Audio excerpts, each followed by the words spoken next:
We have another XKO fighter calling in right now. Joining us, Ramiz with Fortis MMA. Ramiz, thank you for calling in tonight, man. Hey, how's it going, brother? Great to be on the show. Well, man, we're excited about this XKO 36 card next weekend. And we were just talking about, I'm here, Klayton Mize here in the studio. We just had Audrey Drew, who's on that card with you as well. Just talking about how, this promotion's been growing a lot. It's been giving a lot of fighters great opportunities here in the DFW. What's your thoughts about this this promotion? Absolutely. It's my second time fighting for the promotion, and I have nothing good to say about Thomas Bussey, the Bussey brothers, and just the whole promotion in general. It's a great promotion. It helps promote us to the fullest, and I'm very, very happy with it. I know you're coming off, your last win was submission. Actually, both of your wins have been submission. What's kind of, not giving away your game plan or anything like that, but what is kind of something you look forward to when you're going in a fight? Is that just something that comes natural to you? Man, brother, to be honest with you, I'm a fight finisher. I always look for any opportunity I can get. My amateur debut, I had a stoppage win by TKO. And I've only had one decision, which was my last amateur fight. Just my last two fights, they've been submissions. I'm pretty slick on the ground, too. So, I usually don't plan on it happening, but, somebody makes a mistake on the ground, and I just capitalize on it. So that's how it usually happens. Yeah, you gotta smell blood and take it when you can, Absolutely, brother. How's it going, Klayton? It's good, man. How you doing? You ready for this? Great, brother. You ready for this? Just resting up a little bit, getting ready for training tomorrow. Very good, very good. You sound ready, man. You sound on point. Oh, yeah, brother. Absolutely, brother. I'm ready to put on the show for everybody. I can't wait. I'm predicting either a KO or a TKO for this one. Well, what round? Give me the round. I'll say 2 minutes into the first round, you're going to catch him with a body kick. You're going to kick him right in the solar plex. He's going to get hurt. That might not finish him, but the punches afterwards. You know what's actually very funny is Klayton is the fifth person to tell me that I'm going to get a stoppage victory by TKO in the first round. So I mean, I might have some good luck now. I see it coming, man. I see that. I see them kind of turning away or something. Then that kick, boom, right in the solar plex. Drop their breath. Absolutely, and then brother. Pop, pop, pop. To get against the cage, and the ref runs and tackles you off of them. Absolutely, brother. That's the game plan, man. Anything I get, I'm happy with. Any kind of finish. And go a little more, detail about your opponent. What's kind of the style that he's bringing into this fight, and what are you kind of expecting from him? Well, I studied Rocky Rosas quite a bit. I have a lot of respect for him. He's a very tough guy. He's making his professional debut. He has an extensive amateur career, and we know that he's a very come-forward fighter. He's always game. Any fight that he's been in, he's a game fighter. There's never a moment in the fight where he's gonna try and give up. He's always fighting every inch. But I got to make sure that I capitalize, and I'm just a better fighter that night. And I have full confidence in my training camp, my abilities, and everybody that's helped me for this fight. Well, I want to ask both of you guys, Ramiz and Klayton, going back to that, your opponent's making his pro debut. You guys, both have made that walk before. What was going through your mind knowing you were making that transition from amateur to pro, and when did you feel ready to make that jump from amateur to pro? I'll hop in on this one. Yeah, so absolutely, brother. Back in the day, my amateur fight, it was hard. That was the only fight that I've ever gone the distance in, like I said earlier. So I was thinking, man, I don't know if I'm ready to go pro or not. It's going to be tougher than the last one, And I got there to Midland, fighting for 24/7 with Fabian. He used to run that show down there. And ended up like my opponent wasn't there. Or no, another guy's opponent wasn't there. So they're looking for somebody to fight the guy that I ended up fighting. And I was originally going to fight at 140. Next thing you know, it was 155. So I was like, oh, shoot. I was scared. I remember the day of, I was kind of sitting in the hotel room just like butterflies, Then walking out, he had like a skull, like ski mask on, like with a skeleton head. And it kind of pissed me off. Like he was trying to mug me with that little mask on.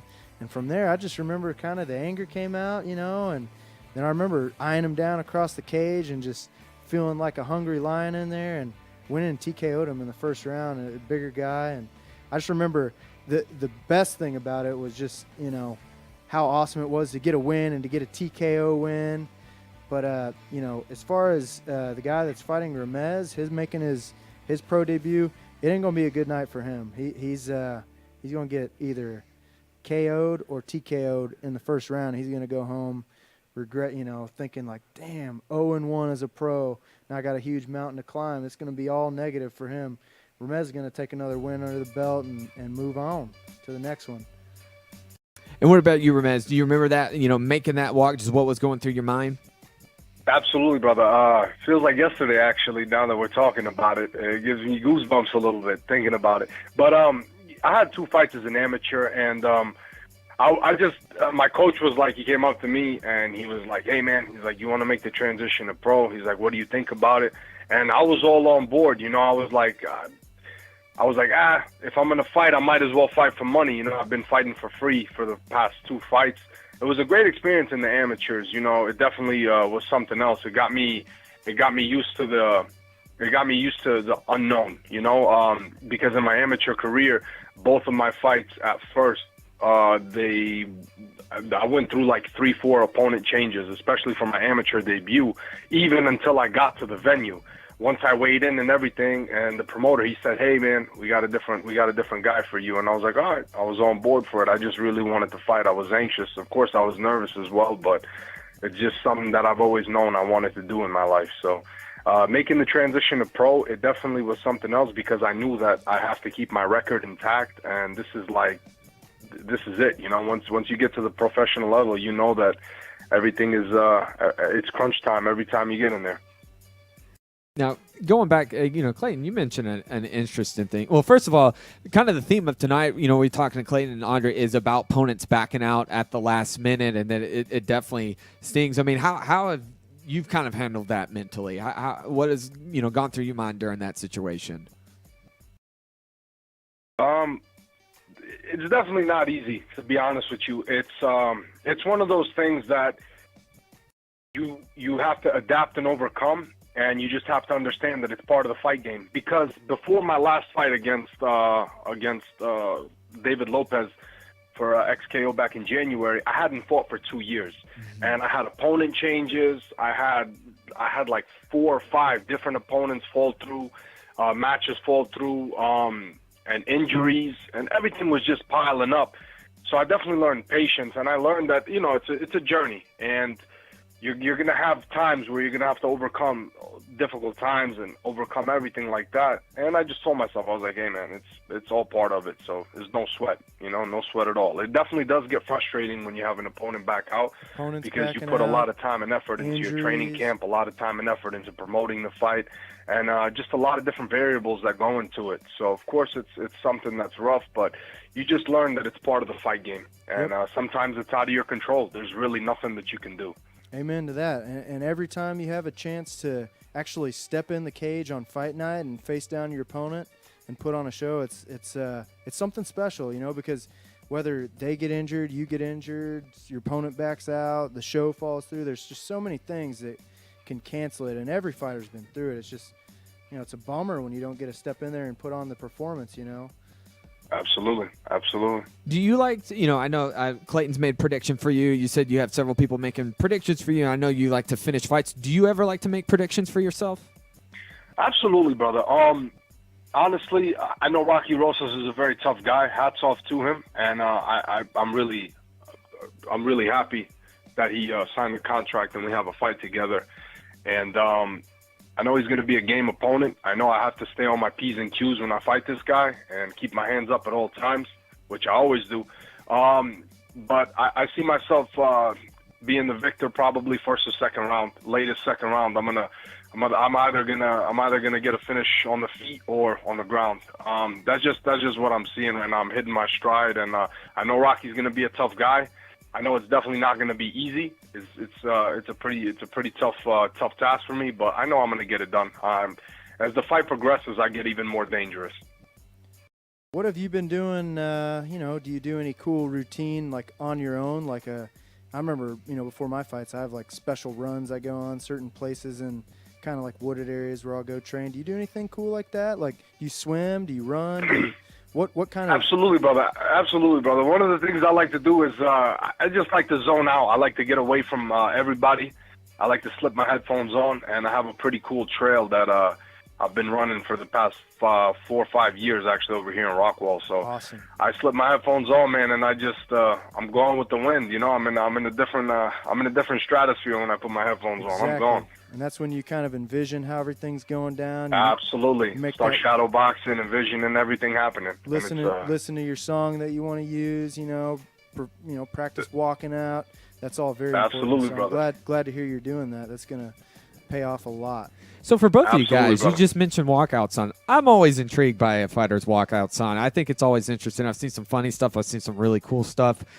Is it when you guys make that decision, not that it's the most important thing, but it is intriguing. Is it based on what you've been working out to, what you're feeling at the moment? Does it change as quick as sometimes opponents change in your mind? Yeah, so I think definitely it's like what you're feeling at that particular time. You definitely listen to it through your camp. But for me, it's been a bummer. My last couple fights have been for Legacy and LFA. They don't let you choose a walkout song anymore. So that's kind of, that's always one big thing that gets me hyped up, gets me in my zone is listening to that music. I probably should have put on some headphones and listened to my song, but shoot, I mean, anytime you get to choose your song, I always remember that's one of my favorite things, making the walk to the song. And they kind of took that away. That would be my only complaint about, LFA. What about you, Yeah, Ramiz? absolutely. You got a song picked out yet? What do you got? Yeah, I got a song picked out. It's by a rapper I grew up listening to, Styles P. It's Like That. The song is called Like That. He's just a very good rapper. I've always loved his lyricism, and I grew up listening to him. And it's just something that's always stuck. Personally, I don't like to listen to a lot of crazy hype music because I'm naturally gonna get hyped for the fight. I already know I signed the contract. I usually like to listen to rap and just some relaxing music too as well, and just get zoned in for the fight and Something that gets that mind get all focused. there. Yes, sir.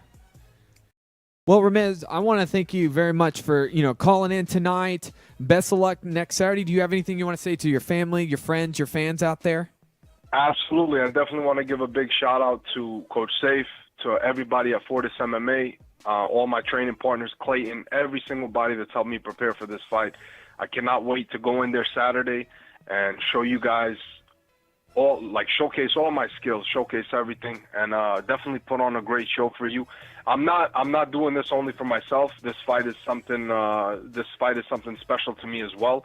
I'm fighting also for my best friend's mother, Kennedy. His mother, Araku, she's battling Lou Gehrig's disease right now, and all the shirts that I sell from my Instagram page, the link is in my bio.